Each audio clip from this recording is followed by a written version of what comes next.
ಮುಂದೆ ಅವಳು ಪ್ರತಿದಿನ ನರಳೋದನ್ನ ನನ್ನ ಕಣ್ಣು ಅರಳಿಸ್ಕೊಂಡು ನೋಡ್ತೀನಿ. ಪ್ರತಿ ಕ್ಷಣ ಕೊರಗೋದನ್ನ ನಾನು ಖುಷಿಯಿಂದ ಸಂಭ್ರಮಿಸ್ತೀನಿ ಪೂಜಾ.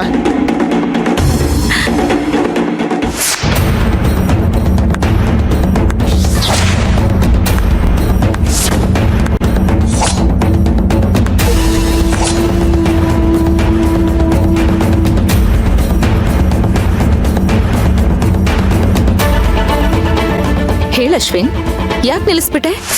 ಮುಂದುವರ್ಸು. ಕೇಳಕ್ ತುಂಬಾ ಖುಷಿ ಆಗ್ತಿದೆ. ಆ ದೇವ್ರು ನನಗಿನ್ನ ಯಾವ್ಯಾವ ರೀತಿಲಿ ಏನೇನ್ ಶಿಕ್ಷೆ ಕೊಡಕ್ ಕಾದಿದ್ದಾನೆ ಅದೇನು ಅಂತ ನಿನಗೇನಾದ್ರೂ ಕಾಣಿಸಿದ್ರೆ ನನಗೊಂದ್ ಸ್ವಲ್ಪ ಹೇಳು. ನಾನು ಕೂಡ ಮೆಂಟಲಿ ಪ್ರಿಪೇರ್ ಆಗ್ತೀನಿ. ಓ, ನನಗೆ ಗೊತ್ತಾಗ್ಬಾರ್ದು. ನಂಗೆ ಗೊತ್ತಾಗ್ಬಿಟ್ರೆ ನಾನು ಮೆಂಟಲಿ ಪ್ರಿಪೇರ್ ಆಗ್ಬಿಡ್ತೀನಿ. ಹಾಗೇನಾದ್ರೂ ಪ್ರಿಪೇರ್ ಆಗ್ಬಿಟ್ರೆ ನಾನು ಮೆಂಟಲಿ ತುಂಬಾ ಸ್ಟ್ರಾಂಗ್ ಆಗ್ಬಿಡ್ತೀನಿ, ಆಮೇಲೆ ಬದುಕ್ಬಿಡ್ತೀನಿ ಅಲ್ವಾ?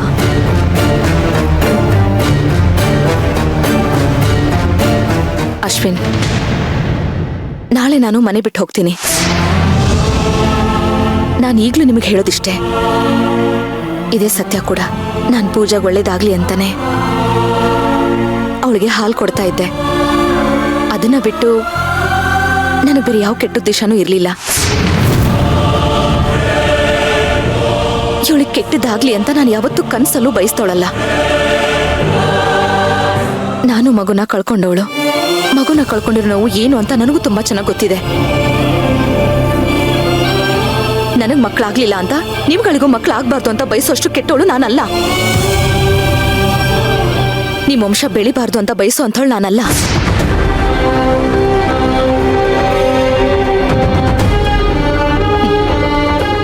ನಿಮ್ಗಳ ಪ್ರತಿಕ್ರಿಯೆ ನೋಡಿದ್ರೆ ನನಗೆ ಗೊತ್ತಾಗ್ತಿದೆ ನಿಮ್ಗೆ ನನ್ನ ಮಾತಿನ ಮೇಲೆ ಸ್ವಲ್ಪನೂ ನಂಬಿಕೆ ಇಲ್ಲ ಅಂತ.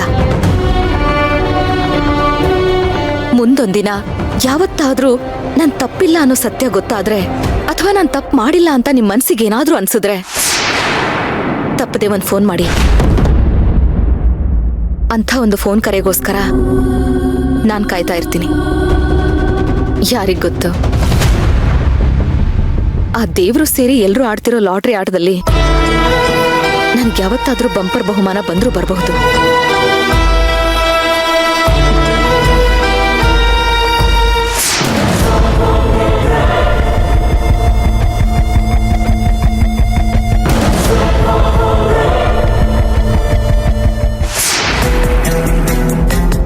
ಯಾರೆಷ್ಟೇ ಜಗ್ಗಾಡಿದ್ರು ಈ ಪ್ರೀತಿ ಬಾಂಧವ್ಯ ಸಂಬಂಧ ಅನ್ನೋದು ಕೆಳಗ್ ಬೀಳೋದೇ ಇಲ್ಲ.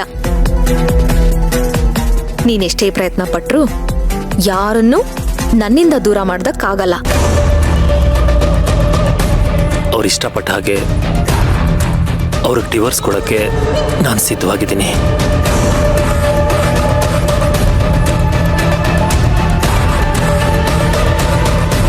ನಿನ್ ಎನರ್ಜಿನ ಹೀಗೆ ವೇಸ್ಟ್ ಮಾಡೋ ಬದಲು ನಿನ್ ಗಂಡನ್ ಕಡೆನಾದ್ರೂ ಗಮನ ಕೊಡು. ಅವ್ರ ಕೈಲಾದ್ರೂ ಒಳ್ಳೆ ಹೆಂಡತಿ ಅಂತ ಹೆಸರು ತಗೋ. ಬರ್ಲಾ? ನನಗಾಗ್ತಿರೋ ಖುಷಿಗೆ ಆ ಸೇವಂತಿನ ಇನ್ನಷ್ಟು ಉರಿಸ್ಬೇಕು. ಉರಿಸ್ತೀನಿ.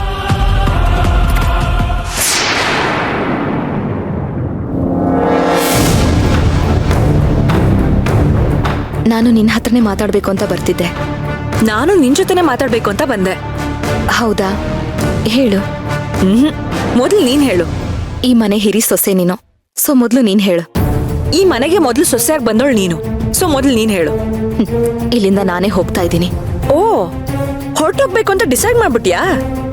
ಅದ್ಯಾವತ್ತೂ ತೀರ್ಮಾನ ಆಗಿತ್ತು, ಆದ್ರೆ ನಾಳೆ ಫೈನಲೈಸ್ ಆಗ್ತಿದೆ ಅಷ್ಟೇ. ನಾನು ಈ ಮನೆ ಜವಾಬ್ದಾರಿನ ನಿನಗೆ ಒಪ್ಪಿಸ್ ಹೋಗ್ತಾ ಇದ್ದೀನಿ. ಅತ್ತೆ, ಅಜ್ಜಿ, ಮಾವ ಇವರೆಲ್ಲರನ್ನೂ ನೀನ್ ಚೆನ್ನಾಗಿ ನೋಡ್ಕೋಬೇಕು. ಎಲ್ರ ವಿಷಯಕ್ಕೂ ನನಗೆ ಆವಾಗ ಫೋನ್ ಮಾಡ್ತಾ ಇರು. ಯಾವುದೇ ಕಾರಣಕ್ಕೂ ಈ ಮನೆ ಒಗ್ಗಟ್ಟನ್ನ ಮಾತ್ರ ಒಡಿಬೇಡ ಪ್ರಿಯಾ.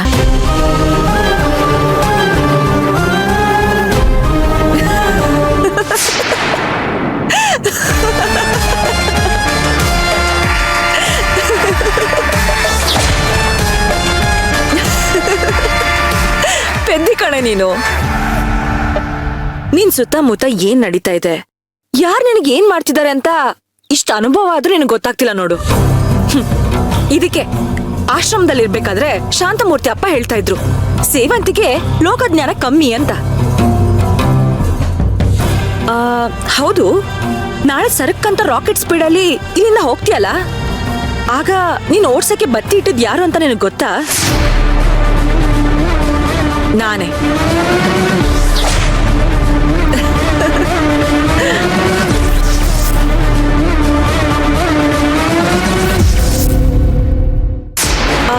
ಸೇವಂತಿ, ನಿನಗೆ ನೆನಪಿದ್ಯಾ? ನಾನು ನಿನಗೆ ಅವತ್ತೇ ಹೇಳಿದ್ದೆ, ನಿನಗೆ ಈ ಮನೇಲಿ ಜಾಗ ಇಲ್ದಿರೋ ಹಾಗೆ ಮಾಡ್ತೀನಿ, ಈ ಊರಲ್ಲೇ ನೆಲೆ ಇಲ್ದಿರೋಗ್ ಮಾಡ್ತೀನಿ ಅಂತ. ಇವತ್ತಿದನ್ನ ನಾನು ಮಾಡೋದ್ನೋ ಇಲ್ವೋ ಗೊತ್ತಿಲ್ಲ, ಆದ್ರೆ ನನ್ನ ದೆಸೆಯಿಂದ ನೀನ್ ಮನೆ ಬಿಟ್ಟು ಹೋಗ್ತಿರೋದಂತೂ ಗ್ಯಾರಂಟಿ. ಇನ್ನು ಮೇಲೆ ಈ ಮನೇಲಿ ನಂದೇ ರಾಜ್ಯಭಾರ. ಅದನ್ನ ನೀನು ಹಸ್ತಾಂತರ ಮಾಡ್ಬೇಕು ಅಂತ ಏನಿಲ್ಲ, ತಾನಾಗ್ ತಾನೇ ಬಂದು ನನ್ ಮಡ್ಲಿಗ್ ಬೀಳತ್ತೆ. ನೀನ್ ಬದ್ಲಾಗಿದ್ಯಾ ಅಂತ ಅನ್ಕೊಂಡಿದ್ದೆ. ಯಾರು? ನಾನು ಏನ್ ಹೇಳ್ದೆ ನೀನು? ನಾನು ಬದ್ಲಾಗಿದ್ದೀನಿ ಅಂತನಾ? ಛೇ, ಬಿಡ್ತು ಅನ್ನು ಸೇವಂತಿ. ನಾನ್ ಬದ್ಲಾದ್ರೆ ಜನಕ್ ನನ್ ಗುರ್ತು ಸಿಗೋದಾದ್ರೂ ಹೇಗೆ?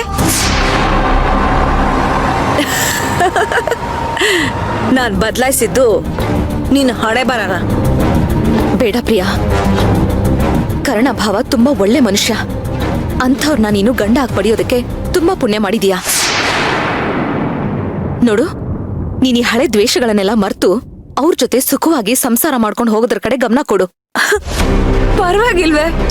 ಬೀದಿಗೆ ಬೀಳೋದು ನಾಳೆ, ಅಷ್ಟ್ರಲ್ಲಿ ಎಷ್ಟಾಗುತ್ತೋ ಅಷ್ಟು ಉಪದೇಶ ಕೊಟ್ಟು ಹೋಗೋಣ ಅಂತ ಅನ್ಕೊಂಡಿದ್ಯಾ?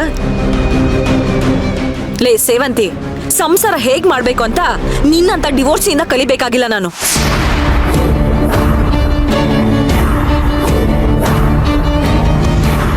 ನಿನ್ ಸಂಸಾರನ ನಿನ್ ಕೈಲೇ ಉಳಿಸ್ಕೊಳಕ್ಕಾಗ್ಲಿಲ್ಲ, ಬಂದ್ಬಿಟ್ಲು ನನಗೆ ಹೇಳೋದಕ್ಕೆ. ನೋಡು, ಇವತ್ತು ನಿನ್ ಸರ್ದಿ, ನಾಳೆ ನಿನ್ ಗಂಡನ್ ಸರ್ದಿ. ನಿಮ್ಮಿಬ್ಬರನ್ನ ಬೀದಿಗೆ ತಳ್ಳದ್ಮೇಲೆ ಈ ಪ್ರಿಯಾ ಉಳಿಯೋದು. ಪ್ರಿಯಾ ಆಗಿ ಉಳಿತೀಯೋ ಅಥವಾ ಅಳಿಸ್ ಹೋಗ್ತೀಯೋ ಅನ್ನೋದನ್ನ ಕಾಲನೇ ನಿರ್ಧಾರ ಮಾಡುತ್ತೆ. ನೀನು ಭ್ರಮೆನಲ್ಲಿದೀಯಾ ಅಂತ ಅನ್ಸತ್ತೆ. ಅರ್ಜುನ್ ಸರು ಕೋರ್ಟಲ್ಲಿ ನನ್ನ ಮುಂದೆ ಸೋತಷ್ಟು ಸುಲಭವಾಗಿ ಎಲ್ರ ಮುಂದೆ ಸೋಲ್ತಾರೆ ಅಂತ. That's impossible. ಅವ್ರು ಯಾರ ಮುಂದೆ ಸೋಲೋದು ಇಲ್ಲ, ಯಾರಾದ್ರೂ ಅವ್ರನ್ನ ಕೆಣಕಿದ್ರೆ ಬಿಡೋದು ಇಲ್ಲ, ಅಂಥವ್ರಿಗೆ ಉಳಿಗಾಲನೂ ಇಲ್ಲ. ನೋಡು, ನಿನಗೆ ನಿನ್ನ ಜೀವದ ಮೇಲೆ ಆಸೆ ಇದ್ರೆ ಅವರಿಂದ ಆದಷ್ಟು ದೂರ ಇದ್ಬಿಡು, ಬದುಕೋತೀಯ.